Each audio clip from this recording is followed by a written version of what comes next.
Alam mo bang pag namatay ang isang Santo Papa, hindi lang isa, kundi 3 kabaong ang ginagamit niya sa kanyang libing? Oo, 3. At bawat isa may kanya-kanyang malalim na simbolo. Bakit nga ba ganito ka-espesyal ang tradisyon ng Vatican pagdating sa paglilibing ng isang Santo Papa? Ito ang kwento sa likod ng 3 kabaong ng isang Santo Papa. Ang pinakaunang kabaong ay tinatawag na cypress coffin. Ito ay gawa sa cypress wood, isang simpleng klase ng kahoy. Dito inilalagay ang katawan ng Santo Papa. Kalakip nito ang eulogy ng funeral mass at 3 bag ng coins, silver, gold at copper. Bakit coins? Ang bilang ng coins sa bawat bag ay tumutugma sa bilang ng taon ng kanyang panunungkulan bilang Santo Papa. Example, 10 coins each, 10 years of service. Ang kahoy na cypress ay simbolo ng kababaang loob at mortalidad. Ibig sabihin, kahit pinakamataas na posisyon sa simbahan, ang hawak niya, tao pa rin siya, namamatay, gaya natin. Itinatali ang kabaong gamit ang 3 silk ribbons, pagkatapos ay isasara at ililipat sa pangalawang kabaong.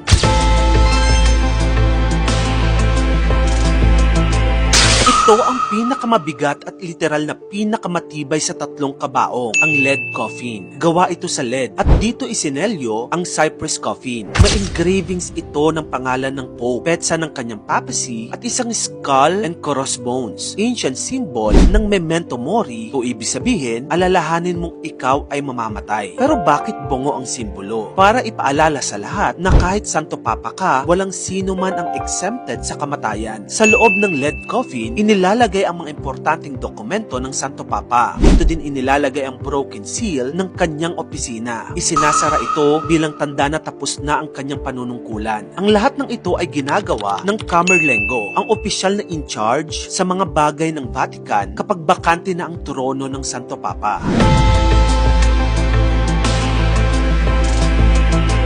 Ang pinakahuling kabaong ay tinatawag na elm coffin. Ito ay gawa sa elm wood, isa sa pinakamahal na kahoy sa Roma. Dito isiniselyo ang lead coffin gamit ang golden nails. Simbolo ito ng dignidad at karangalan ng pagiging Santo Papa. Bago tuluyang ipako ang kabaong, binabasa muna ng obispo ang listahan ng achievements ng Papa. Ang listahan ay sinusulat sa parchment, nilalagay sa copper tube at isinasama sa loob ng kabaong. Pagkatapos, binabalot ito ng violet silk cords at sinisil gamit ang wax seal na may coat of arms ng Chamberlain at Cardinal Dean. Para saan lahat ng ito? Para ma-preserve ang legacy at memory ng Pope para sa mga susunod pang henerasyon. Totoo nga na hindi basta-basta ang libing ng isang Santo Papa. 3 kabaong, 3 simbolo. Kung gusto mo pa na magito pang klaseng content, i-follow mo na ako. Yun lang, maraming salamat sa panunood.